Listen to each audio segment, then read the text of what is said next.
Hello, this is Cyber Scroll coming at you with a review for 12 Monkeys Season 2, Episode 6, Immortal.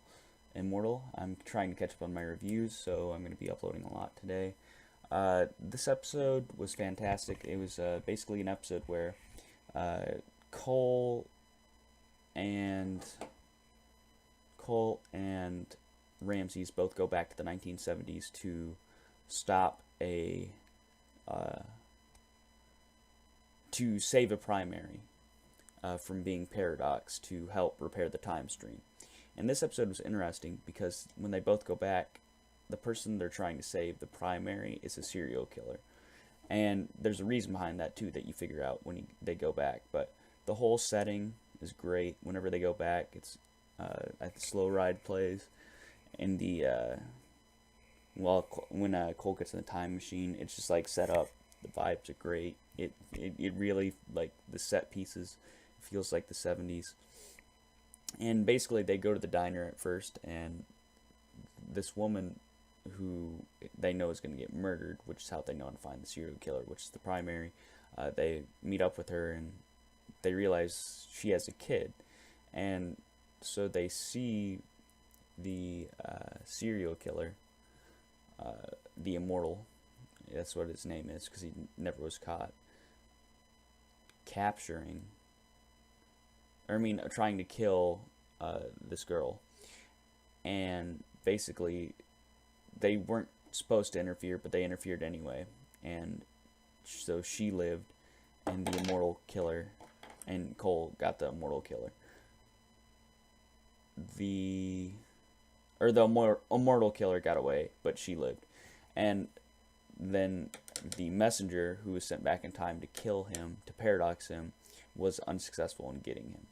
So later on in the episode, we figure out that the reason that the immortal killer, the primary, is murdering is because he's murdering other primaries so that the 12 monkeys can't paradox them. So it's sort of twisted what he does, but sort of convinces Cole that he's putting on this charade to mask what he's really doing, and he tells Cole basically, I have the messenger and you can come and kill him.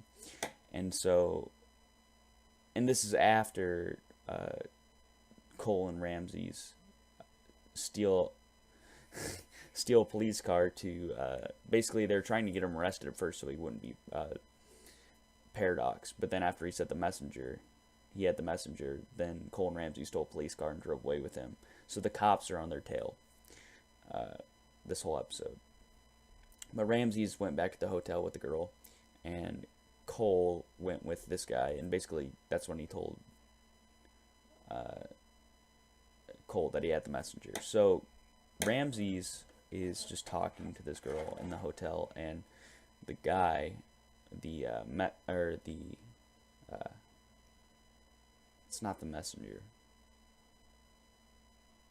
Yeah, yeah, it is. It's one of the messengers tries to kill them, and Cole or Ramses kills him, and basically tells the girl, be a good mother, don't do drugs, and treat your kid right because we saved you and we didn't have to.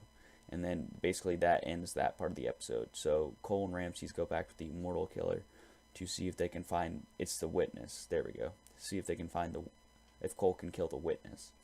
And Cole goes into this like place where all the bodies are hanging and all the body pieces, and he figures out that it's not actually the witness, it's actually just a messenger, and this guy's insane. And the cops try to come in, they set off a claymore, it blows up, and Cole shoots the messenger, and then shoots the immortal killer so he can't be paradox. And basically when they go back to the future, Cole and Ramses, they figured out that they've held back the temporal storms for a little bit by making it so this immortal killer wasn't paradox. Overall, this episode was fantastic. It was amazing. This is probably one of my favorite episodes of the season. Like, I remember details about this episode that I don't remember about other episodes. I'd give it a 9.7 out of 10. It's just simply fantastic. This is one of the best episodes this season. It's just the whole setting, the 70s, everything. So, this has been Sideburn Scroll giving a review of 12 Monkeys Immortal. One of my favorite episodes this season. Give it a 9.7 out of 10. So, this is Sideburn Scroll signing off.